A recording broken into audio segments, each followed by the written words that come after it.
Welcome back to the Nolan Build Shop, where today we're going to build a floating fireplace mantle. Alright, we're starting this off by breaking down some leftover oak plywood that I had in my shop or in my trailer. So just starting to cut this down at the table saw, and then we're moving to the miter saw. Basically, I'm going to cut these down and make a bunch of small pieces to make the brace for the floating shelf. I'm utilizing a stop block here to make it easy and repeatable cut so that I can quickly make these little blocks, which will be the arms or braces for this floating shelf. In order to make these little braces, I'm basically just using some wood glue and some staples to secure these together, and then I'm gluing them to the back brace using the staple gun, and then I'm going to reinforce it with some screws, first by pre-drilling and then moving on to grabbing some screws home to make sure this is a really sturdy bracket.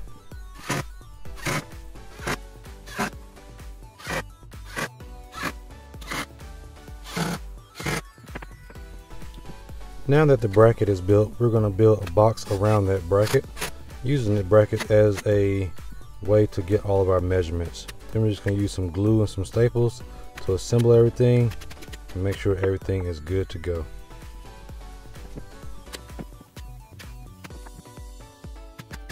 Alright, so we got a pretty snug fit there. I did sand this and break the edges so that this can go in and out a little bit smoother, but it's still a pretty snug fit, which is good.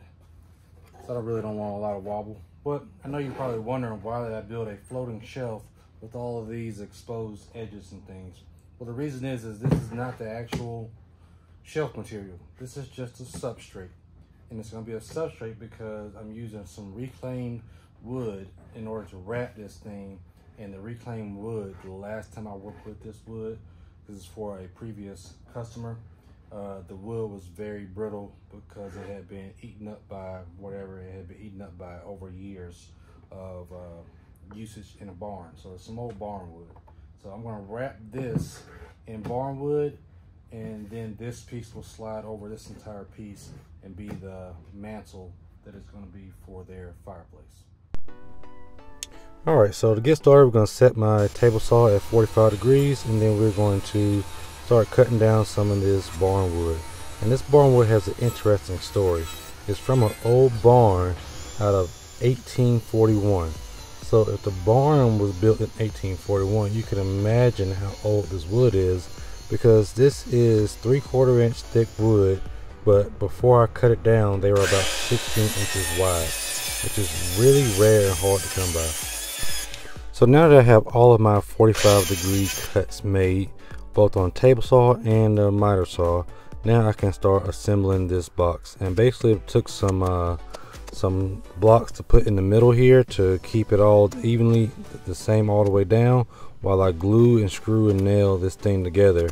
And this took some finagling. That's why I'm using a clamp everywhere I'm trying to put this thing together, because the barn wood is not milled flat and it is not flat at all. So I'm just trying to make it as flat as I can, but without running it through the planer, because I've had previous experience with this wood, and when I run through the planer, I just open up a lot of wormholes, and that is not what I want to redo on this go. So this time I am not planing it at all. So with that being said, that means all of my joints and miters are not going to be perfect. So what I do in order to make the joint look good is to fill it in with glue while the glue is still wet. I take the sander and use it to sand down the edges, and I take the dust collection off of the sander so that the dust can get in with the glue. Here's an example right here. Basically, we just put a little glue there.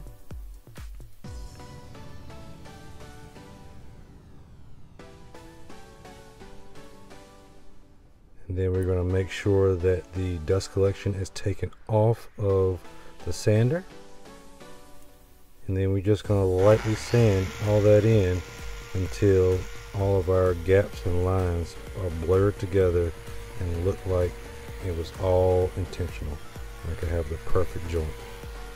Now, of course, it's not perfect, but for it being a rusted old beam barn type mantle, this is the look that we are going for. We were never going to have sharp edges to begin with. Even if I had perfect joints, I would have rounded those joints over because I don't want those sharp edges on there. And now we are moving to putting some clear coat on it, and I'm using my Fuji Semi Pro 2 to basically spray some clear coat on this mantle so that when they run their hands over it and touch it, it still has a smooth feel to it. They'll still feel the texture, but they're not going to get any splinters.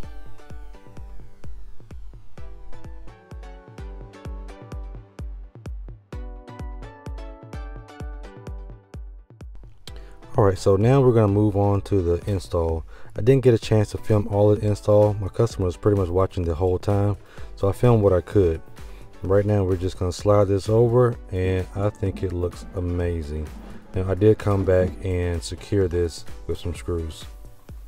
Alright guys, fireplace mantle is all installed. That is a wrap for this video. Hope you liked it. Don't forget to like, subscribe, and comment down below.